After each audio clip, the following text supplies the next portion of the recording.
What's going on, guys? Rob with 3STRONG here.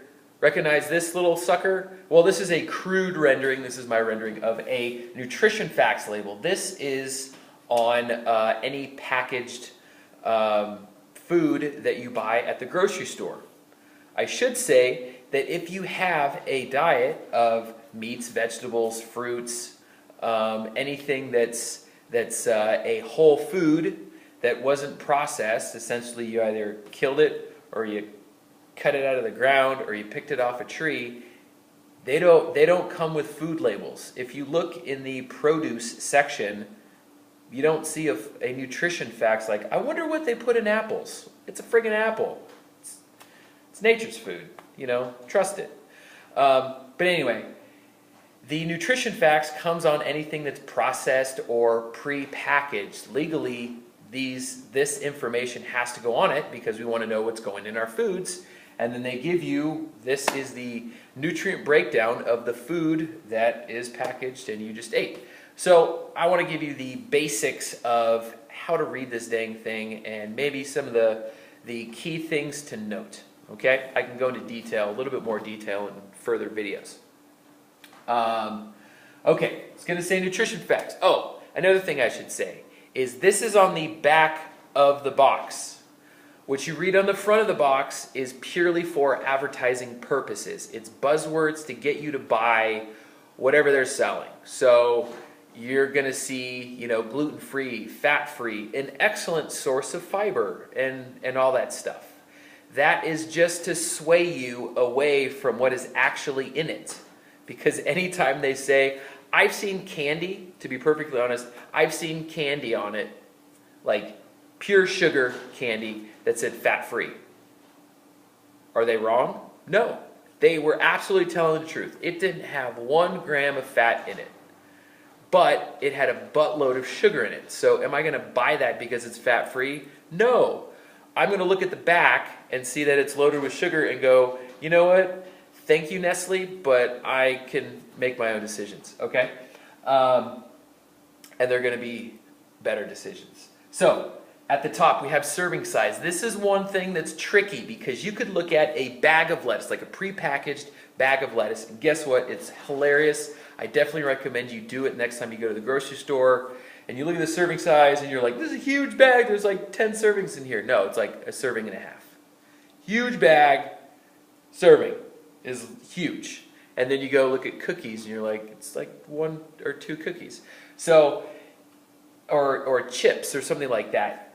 Actually, if you do buy something, like, don't just look at the serving size, like actually take the product out and look at it on a plate or whatever and look at what they deem as the serving size and realistically think, do I eat that amount when I actually eat this food? Or do I like triple it because who the hell eats 2 cookies? Or who the hell eats 4 chips? Are you kidding me? So the serving size could sway you, or it could be a little bit misleading, okay?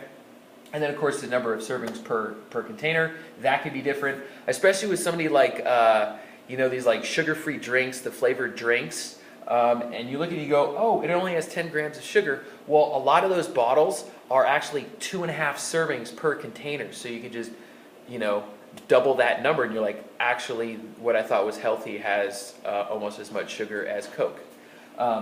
So the serving size dictates what these numbers are going to be because this is what the nutrient breakdown is per serving. So however many servings you actually have, multiply these numbers by the number of servings that you actually have. The top number, total fat. If you're having nuts, it's going to be higher in fat. Those are nuts. Which really isn't that bad. So therefore, it's going to be higher in calories because you get more calories per fat. Something to look at. Fat's there. Saturated fat, whatever. It's not going to kill you. I really don't even care about that right there. Total fat, something to think about. Cholesterol, don't really care. Sodium, don't really care. Total carbohydrates, very important because if you have something that's high in fat and then you look and you're like, oh, it's an excellent source of fat. And then you go down here and you're like, wow, it's also an excellent source of carbohydrates. And you're like, wow, it's a horrible source of protein. That means that it's two things that should not be in high quantities with one another in the same food, and therefore the calories are going to be really high.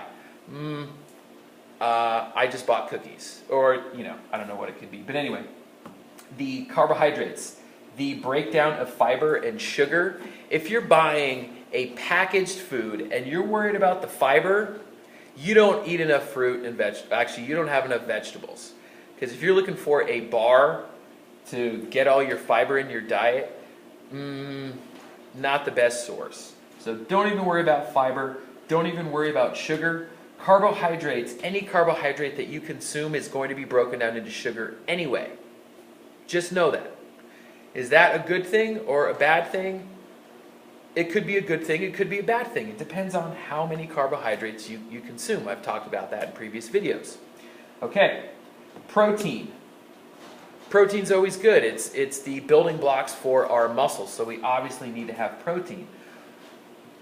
If you buy anything that is prepackaged, anything that is baked, anything that has multiple ingredients, anything more than apple, orange, lettuce, anything that you buy packaged is going to have multiple ingredients if it's not, say like peanut butter or something like that.